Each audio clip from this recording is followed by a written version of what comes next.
Hello anime ওতাকুস, তো তোমরা কি কিছু শর্ট অ্যানিমে দেখতে চাও যেগুলোর মাত্র 1 থেকে 2টা সিজন থাকবে অ্যান্ড একটা সিজনে শুধু 12 থেকে 13টা এপিসোড থাকবে? ইয়েস গাইস, এই ভিডিওটা তোমার জন্য। আজকে আমি তোমাকে এমন কিছু অ্যানিমে বলবো যেটার ভিতরে 1 থেকে 2টা সিজন থাকবে এবং ওই সিজনগুলোতে মোট 12 থেকে 13টা এপিসোড থাকবে। তো চলো আজকে ভিডিও শুরু করি। Number 5, I become a villainous. এই অ্যানিমেটা অনেক বেশি ভালো।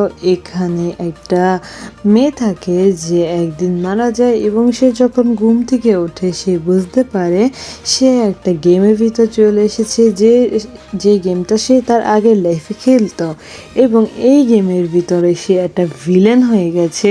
এই স্টোরিটা অনেক ইন্টারেস্টিং অ্যান্ড এটার রেটিং তুমি নিচে দেখতে পাচ্ছ। তো চলো আমরা নাম্বার 4 দিকে চলে যাই। তো number 4, my days of darling. এটার মাত্র 2টাই সিজন আছে। এটা একটা রোমান্টিক অ্যানিমে। এখানে একটা ছেলে থাকে যে পুতুল তৈরি করতে অনেক পছন্দ করে, কিন্তু ছেলেটা অনেক ইন্ট্রোভার্ট। একদিন ওই ছেলেটার জীবনে এমন কেউ আসে যে ওই ছেলেটা পুরো জীবনই পাল্টে দেয়। এই স্টোরিটা অনেক ইন্টারেস্টিং। তো আমি আশা করছি তোমার এই অ্যানিমেটাও পছন্দ হবে। আর এই অ্যানিমের রেটিং তো তুমি স্ক্রিনে দেখতেই পাচ্ছ। তো চলো চলে যাই নাম্বার 3 দিকে। নাম্বার 3, উইন্ড ব্রোকার কিন্তু অনেক পপুলার একটা অ্যানিমে। এখানে একটা ছেলে যাকে ছোটবেলা থেকে একটু বুলি করা হতো, কেউ ওকে মেনে নিত না, এরকম টাইপের একটা ছেলে একটা শহরে এসে পড়ে, যেখানে একটা গ্যাংয়ে জয়েন হওয়ার জন্য ও এসে পড়ে। তারপর ওর সাথে কী হয় এটা নিয়ে এই স্টোরিটা আমি স্পয়লার দেবো না, যাও এবং দেখো। আমি আশা করছি এই অ্যানিমেটা তোমার অনেক অনেক ভালো লাগবে। এটার রেটিং তো তুমি এখন দেখতেই পারলে। তো চলো চলে যাই নাম্বার 2 এর দিকে।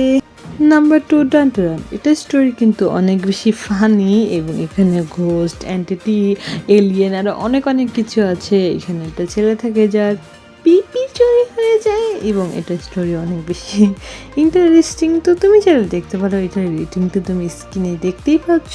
তো চলে যাই নাম্বার 1 এর দিকে। নাম্বার 1, শিকামোতো ডেস। এটাই শুধুমাত্র এমন অ্যানিমে যেটা সোলো লেভেলিং এর মতো অ্যানিমের থেকেও অনেক অনেক অনেক বেশি ভিউজ পেয়েছে। এই অ্যানিমে স্টোরিটা অনেক ইউনিক এবং অনেক বেশি কিউট। অ্যানিমের ভিতরে একটা ছেলে থাকে যে অ্যাসাসিয়ান, কিন্তু সে একটা মেয়ের প্রেমে পড়ে যায় এবং সে সব কিছু ছেলে মেয়েটার সাথে বিয়ে করে নেয়। তারপরে ওদের লাইফে কী হয় এটা নিয়ে স্টোরিটা অনেক বেশি ইন্টারেস্টিং। তো আমি আশা করছি তোমার এটা ভালো লাগবে। তো গাইস, আজকে ভিডিও এই পর্যন্ত। ভালো লাগলে লাইক করে দাও, চ্যানেল নতুন থাকলে সাবস্ক্রাইব করে দাও। টাটা, সায়োনারা।